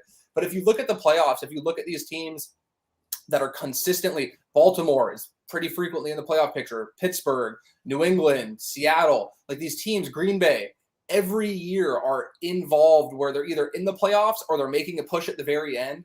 And I think that the 49ers need to be a team that ends up in that discussion, because they have the coaching, they have the blue chip talent, they have the organizational, backing. They have the recipe for everything. They just need to put it together. And I just think that at a certain point, I know everybody wants the 49ers to just go and win the Super Bowl, and we got really close to them going from the number 2 draft pick to the next year winning the Super Bowl. So it clouded things a little bit in 2019.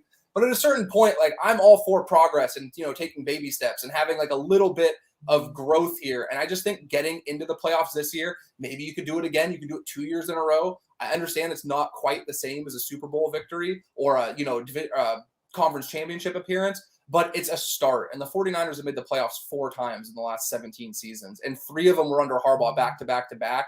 So it's not like they were scattered around. It literally was just like 3 really good years, the Super Bowl year, and then every other year has been pretty, forgettable for the most part.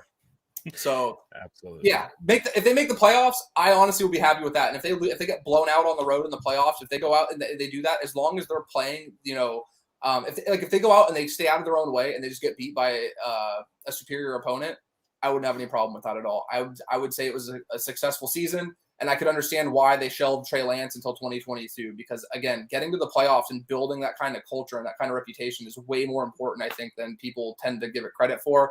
And unfortunately, I think there's a lot of really great, really passionate 49ers fans who are older than myself, who did see them be a dynastic team that was in the playoffs. That was the class of not only the NFL, but the world of sports. My whole thing is that was 25 years ago. And at a certain point, we need to kind of, build back towards that. You can't just do it overnight. So as much as I understand some people's mentality is Super Bowl or bust, for me, a wild card playoff round is a step in the right direction, given the way things have gone.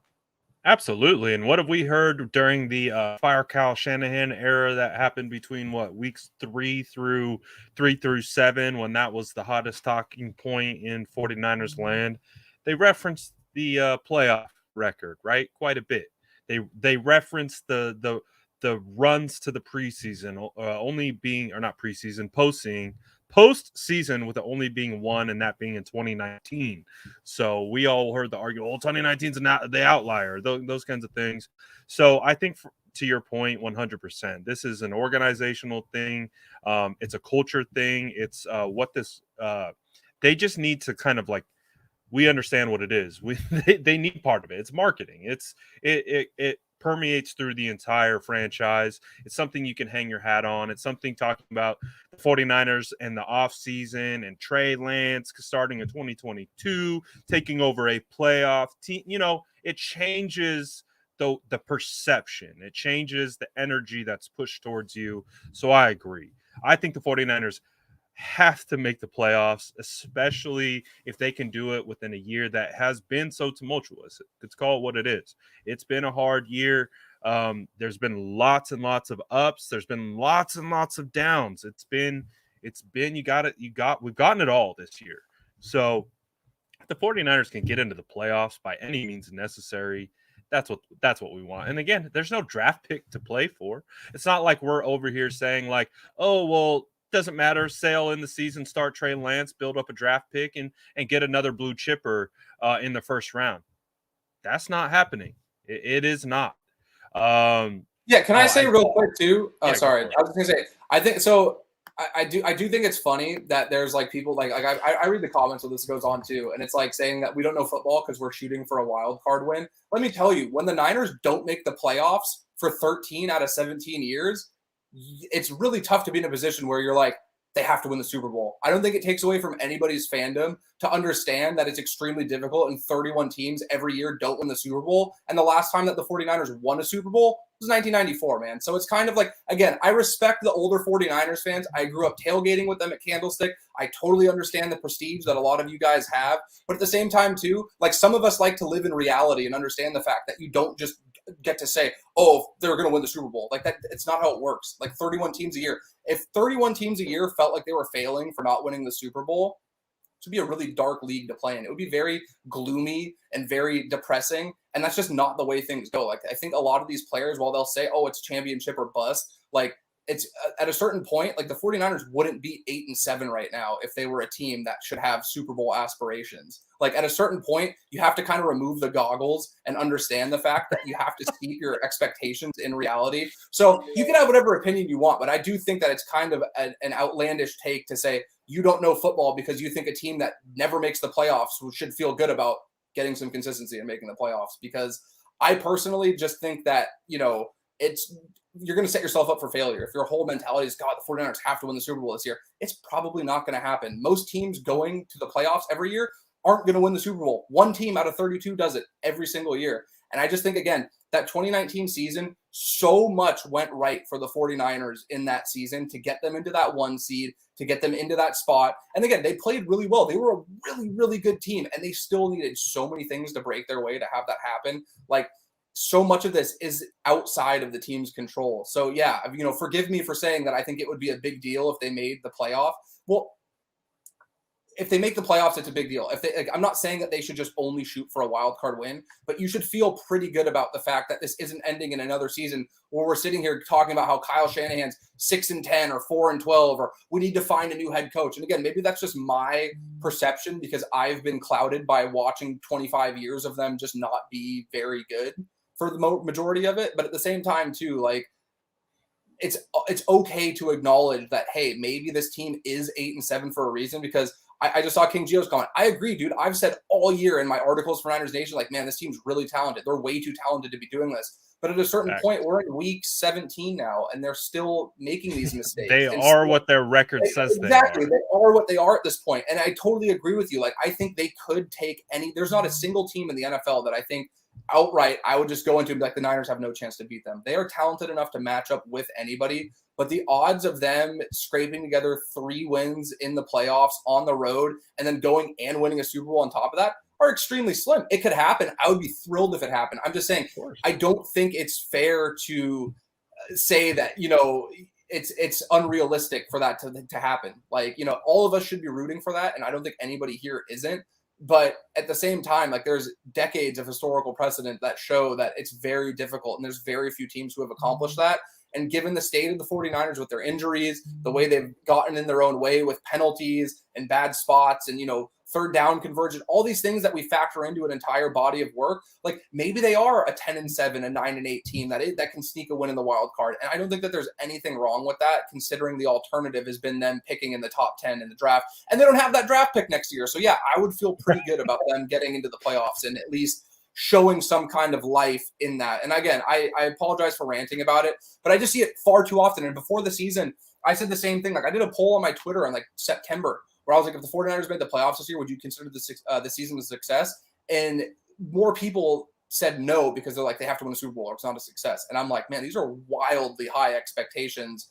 And I get it. They were really close to winning one a couple years ago, but that team is so different from the team that's there now, even though there still is a Nick Bosa, Fred Warner, a George Kittle, Jimmy Garoppolo, and all these guys. Like, the 53-man roster is a lot different. And it's just so you have different coaches. You got exactly. And I respect if you have that Super Bowl or bust mentality, if you really want to win, I respect that. I respect everybody's opinion. I'm not trying to tell anybody to think differently, or if you have to listen to what I'm saying and change your mind. Like, no, that's not at all what I'm saying. If you think that way, I totally respect that. I'm just saying that it sets yourself up for extreme disappointment, and maybe it's just a difference in opinion. I just like to look at things as, a little bit more optimistic, glass half full, because I feel like if you go into every year assuming that your team is going to win this, you're not assuming your team's going to win the Super Bowl, but feeling like if they don't win, it's a complete failure. I just feel like you're going to miss out on so much along the way. Because even when they lost in 2019, like I saw all day yesterday, people bringing up how much do people talk about that Dre Greenlaw stop? Like, they didn't win the Super Bowl. It shouldn't matter. But guess what? It did, because we were all there for it. We all remember the emotion. Most people could probably tell you where they were when they were watching that. And those kind of memories, I feel like, get discredited and dismissed if your whole mentality is the season was a waste. If they aren't, so that's just my whole thing. Is I feel like it kind of it ruins the ability to enjoy a football season in its entirety if you just say, if they don't win the Super Bowl, this is a complete failure and a waste of time, because you're going to be disappointed. Unless you're the Patriots of the last 20 years, you're going to be disappointed more often than not. And I would end it on, I do think that they ruined our perception of what success is by literally going to the Super Bowl every single season, it felt like, and winning their division and hosting home playoff games and playing in the AFC. Like, that is a completely abnormal anomaly that is probably not going to be replicated anytime soon. So yeah, I apologize for ranting about it, but I don't understand where these expectations come from. And it's like boggled my mind for quite some time.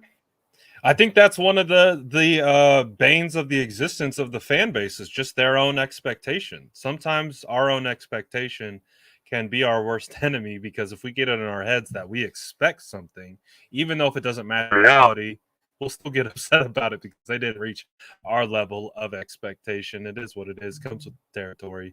Justin, thank you for asking this question again. I recognize I missed it the first time. I thought I was going to come back to it and got completely sidetracked, but thank you for asking it again. I did not miss it on purpose. Justin says, speaking of the O-line, how many issues will they have this week should Lance play? over under 5. So it sounds like over under 5, like pretty massive miscues. Do you see that being an issue if Trey Lance starts? I think they've had more time to prep for that probably and get adjusted. But that was why I've said on your show in the past, like I think it's more of a service to Trey Lance to give them a full off season of that, a full off season to build that muscle memory and to be able to react and, not have to overthink. Because again, when you're sitting there as an O lineman and you're blocking like that and you have to worry about a guy moving past your block where you're now in a position where you're going to be getting flagged for holding, which is what we saw against Arizona. I think it's unfair for these guys who are so used, especially for these guys like Lake and Tomlinson, Brunskill, even Trent Williams has had a fair amount of time with Jimmy Garoppolo. When you get used to blocking for a guy for year after year and all the games they play together, it's really hard when the tendencies change and you add in a mobile quarterback. So I think it will look cleaner than that Arizona game because that was really just kind of a spur of the moment thing. I do think they've had a couple extra days to prepare for it, which will help this week as well. But it's something that it wouldn't surprise me if it does happen. And again, that's part of the reason why I thought that it would be better off to just you've come this far with Jimmy Garoppolo, you've ride it out with him, because it's really unfair to hold the offensive line accountable for basically playing two entirely different styles of football and basically be given 7 days, 5 days, whatever it's been notice before the game. Because Monday, I think it was who knows if it came out, but let's just say they all found out Monday too. You basically have 6 days to prepare for an entirely new game plan and block for an entirely new player. So I don't want to make excuses for them, but it would be understandable if it happens. I'm not going to sit here and be like, oh man, this offensive line should have figured this out and learned how to play with Trey Lance in 6 days.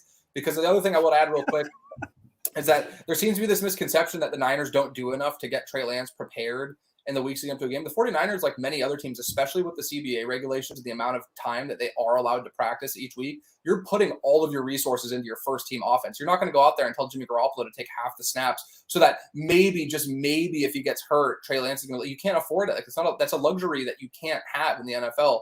So I don't think that it's like this egregious crime that they haven't been running, Trey Lance out there with the ones all season to get him reps during the week, because it just doesn't work. Like if they've made it very clear they're playing for now, and it seems like a lot of people in the chat watching this think they're a team that should win now. So I'm sure they're totally understanding of why they would want to pool all their resources into going and winning the game ahead of them on the schedule, rather than like, this might take away from Jimmy's performance this week and the offensive performance this week, but it's going to make Trey Lance really good in 2022. You can worry about that next year with OTAs and mini camp and training camp and all that stuff. Trey's going to get his time. We all know that. But I do think that now they shouldn't be held, because I've seen that take floating around quite a bit, that they should be held like accountable for not giving Trey Lance reps with the ones.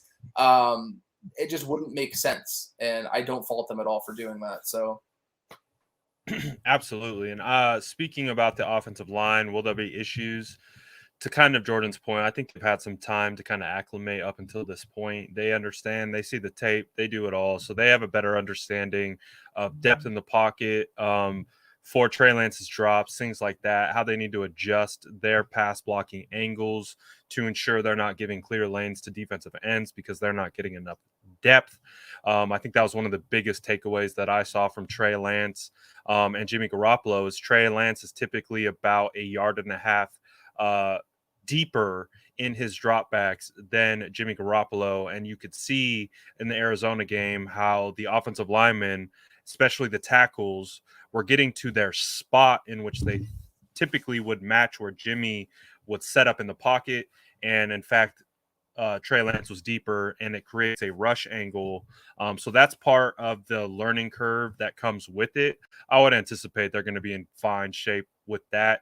I would actually say if you look at the Arizona game and why they weren't as successful from a blocking standpoint, I 100% believe it was because Kittle wasn't there.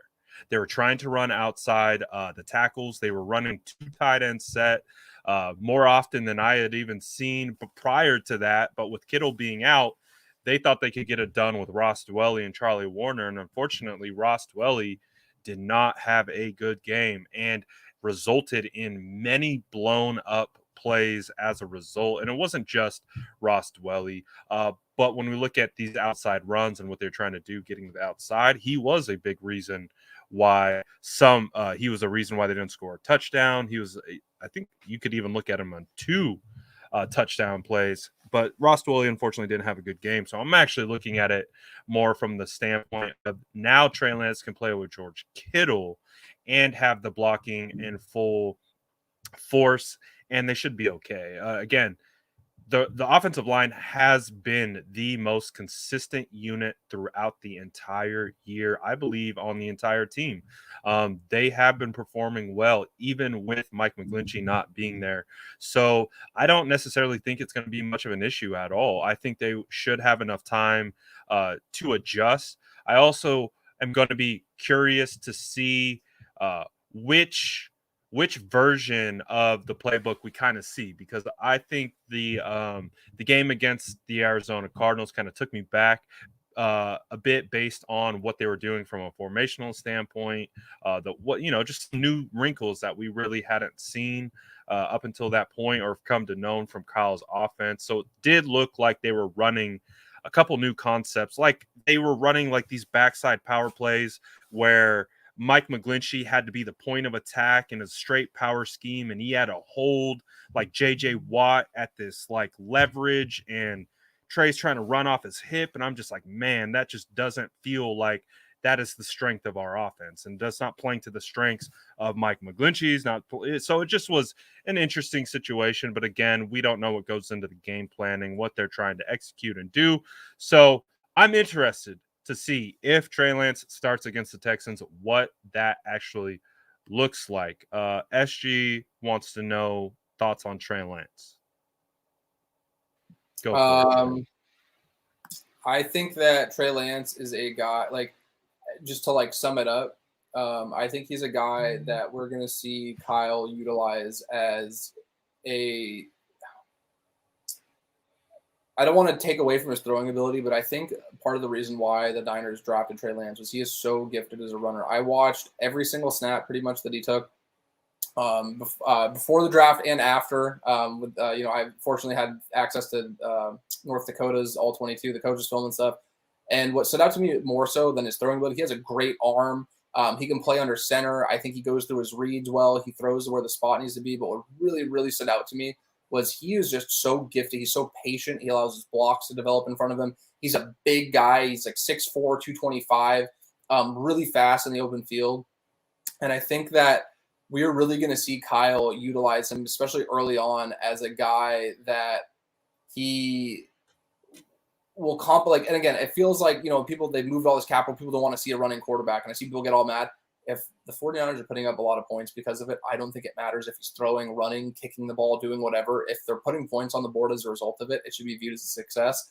So I think that Trey Lance is a guy that really is just kind of the complete package. And it's just a matter of kind of like from a tool standpoint, it's just a matter of putting it all together. I do think that when I watched him in training camp, that he was a guy with the ball just like Brad saw too, just the way it came out of his hands with so much velocity, the way he pushed it downfield. Like, he has an extremely strong arm, but he also has the mental wherewithal to know where to go with the football and to take the check down and to progress through his reads. So he's a guy that has all the ability in the world.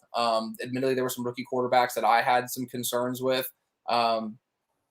Trey was a guy that I thought just needed a little bit of seasoning and a little bit of time to get acclimated. And apparently the defense is saying, I don't think they're coming out unprompted and saying how well he's looked in practice for any reason. Like, they don't really gain anything from that, because a lot of that was coming out before Jimmy was dealing with this thumb gate or whatever the hell you want to call the injury situation. Yeah.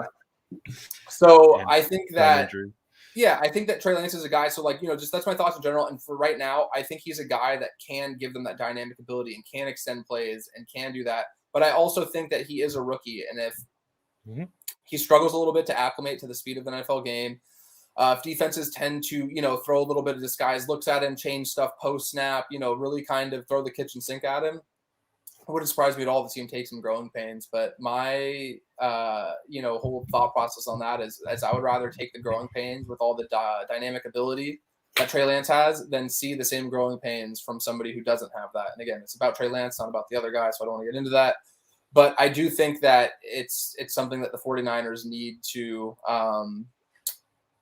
need to embrace fully if he is the guy now and do whatever they can and not have it just be a situation where they're going back and forth. Because I think if Trey Lance plays this week and he plays really well, I don't see the upside in, switching back to Jimmy going into the playoffs. And it's not that I don't think that they can win a playoff game with Jimmy, but I just think that if you can get the baseline confidence from Lance, where if he can hit those throws that Jimmy hit on that opening drive last week, which again is easier said than done. He could be missing. In practice, he could be sailing these throws to the flat and these checkdowns. He could be missing them. I don't know, but if he's able to hit those, you can't argue the dynamic upside that he brings. And it's not just that Jimmy's terrible, doesn't have it. The majority of quarterbacks in the NFL don't have it, and that's why the 49ers were so willing to mortgage the amount of picks they did for Trey Lance, because the hope is this guy is what did we hear about after the draft? Kyle didn't really talk too much about his his physical ability or his arm or his legs. He kept talking about how quickly he went through the install Kyle gave him and how fast he absorbed the playbook. And I think that is so imperative because we've seen so many guys come into the league who have the physical tools and they have all the traits and all that, but they don't have the ability to process the game at a high level. And I think Trey Lance is somebody who has that potential.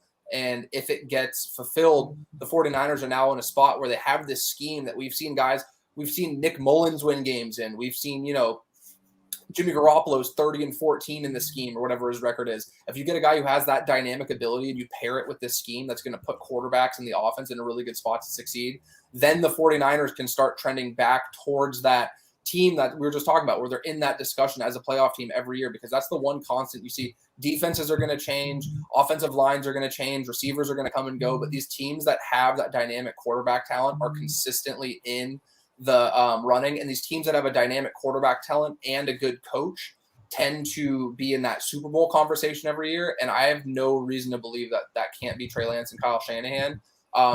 I'm just not going to come out and guarantee it or say that 6 quarters of football makes me believe that, but I've seen flashes of brilliance that make me very excited for the future between those.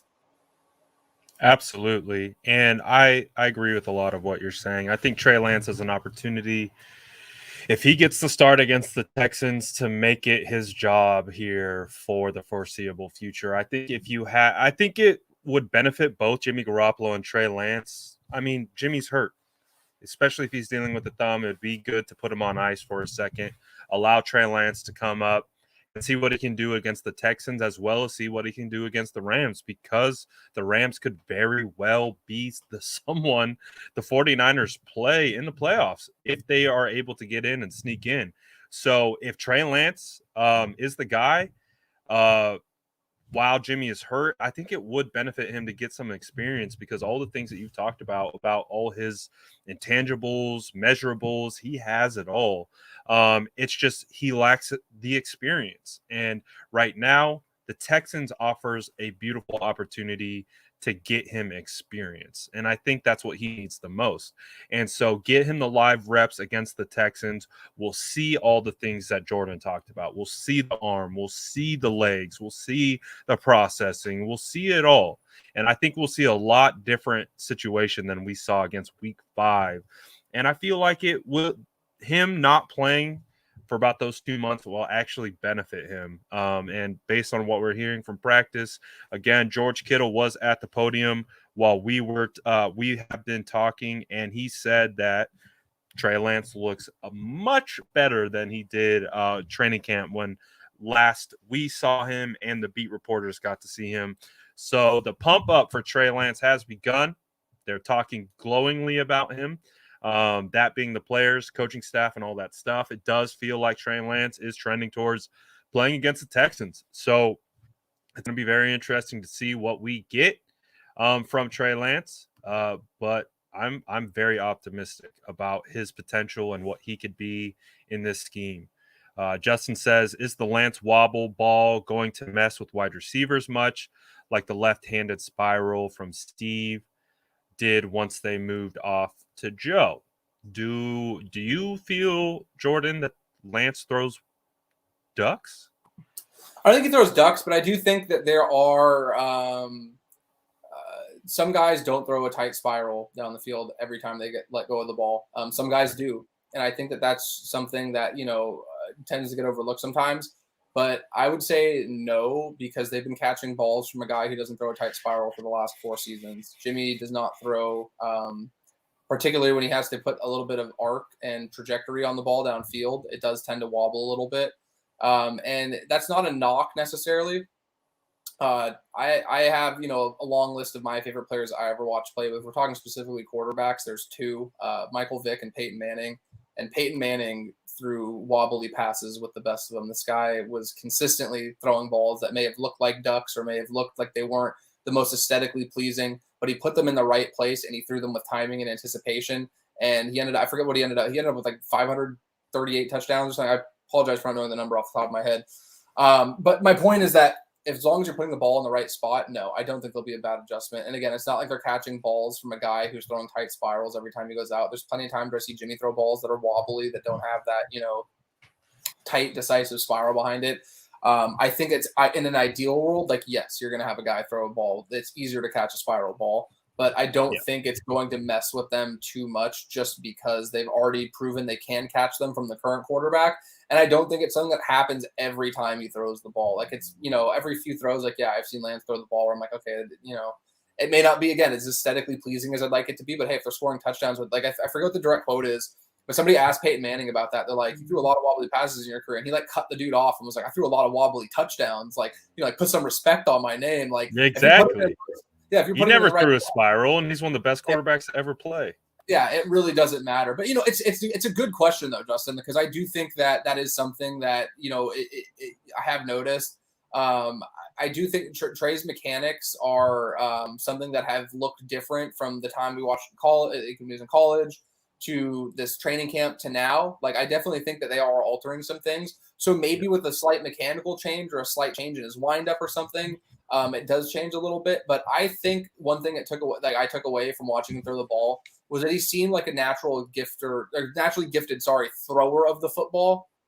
There's a lot of things you can learn and be taught, but some guys are just inherently really good at things. And I think physically, he just is a guy that has that inherent gift to throw a ball. And, I got a hard time for saying, I said during training camp, but I was like, if Trey Lance never played baseball once in his life and you put him out in, like center field or something like that, I have no doubt that he not only would have the arm strength to get the ball there, but he could throw with precision. Like, it just translates because he naturally seems like a guy who's gifted picking things up and throwing them. So even if the wobble isn't, ideal all the time, he still has that natural, intangible ability to put the ball in a spot where you want it to go. And it's just a matter of making it more consistent, because he obviously has had some troubles with accuracy. I'm not sitting here and acting like he's this pinpoint accurate quarterback, because he misses guys high a lot. That was always his problem in college, and it was what I saw in training camp.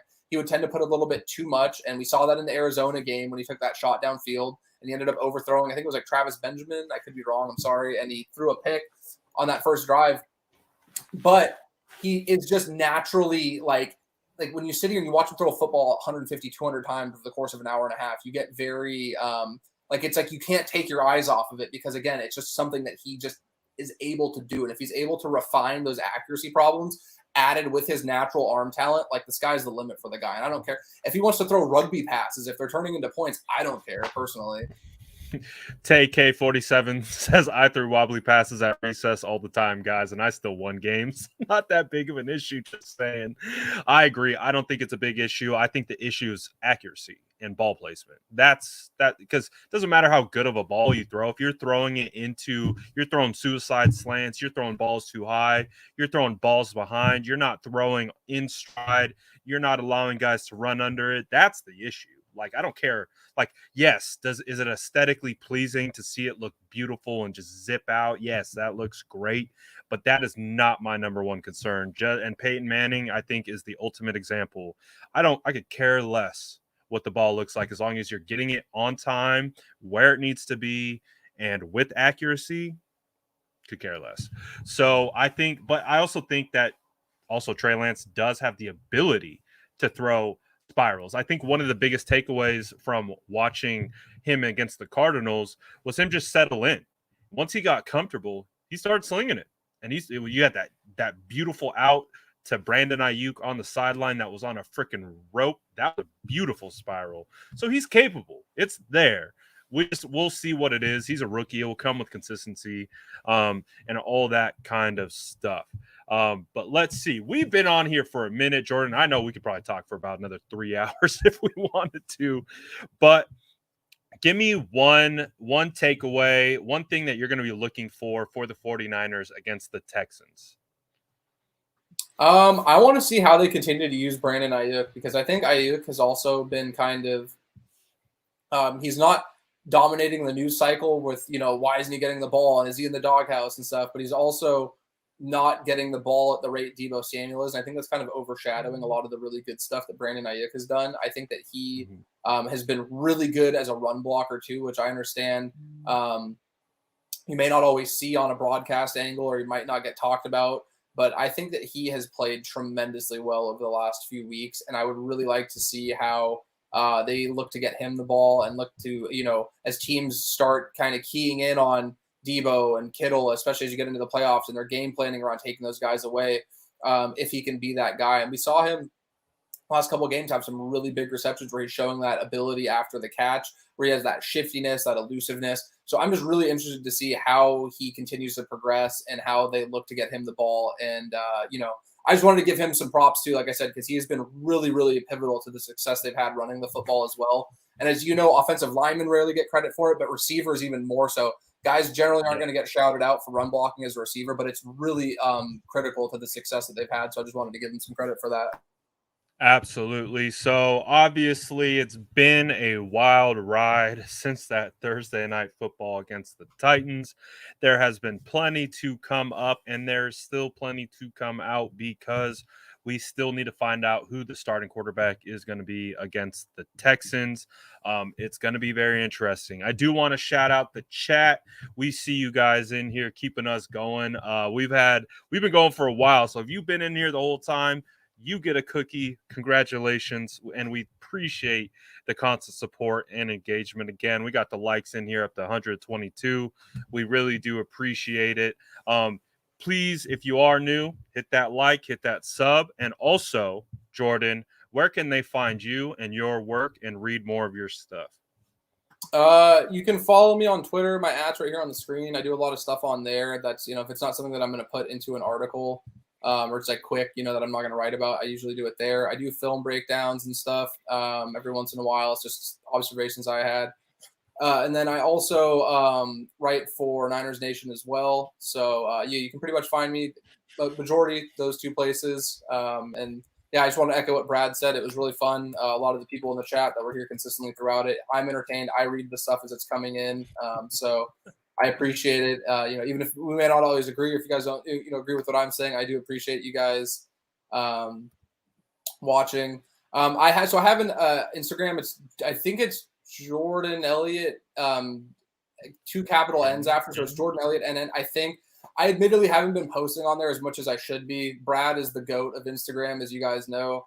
I admittedly tend to spend more of my time on Twitter, but I am trying to be better. But if you do want to follow me, I do think that's it. My apologies for not having it off the top of my head. We're going to get Jordan up to speed on Instagram this year. Don't you worry. We're going to get that thing rocking and rolling. We'll do more lives on there too, all that good stuff.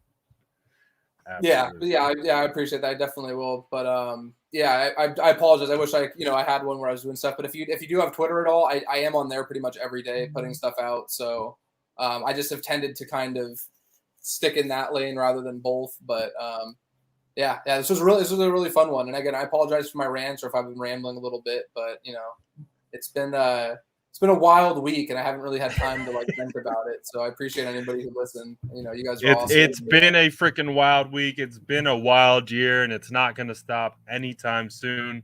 I'm sure we're going to be probably on doing lives, doing tweets, doing articles, doing all that stuff once the starting quarterback is officially named.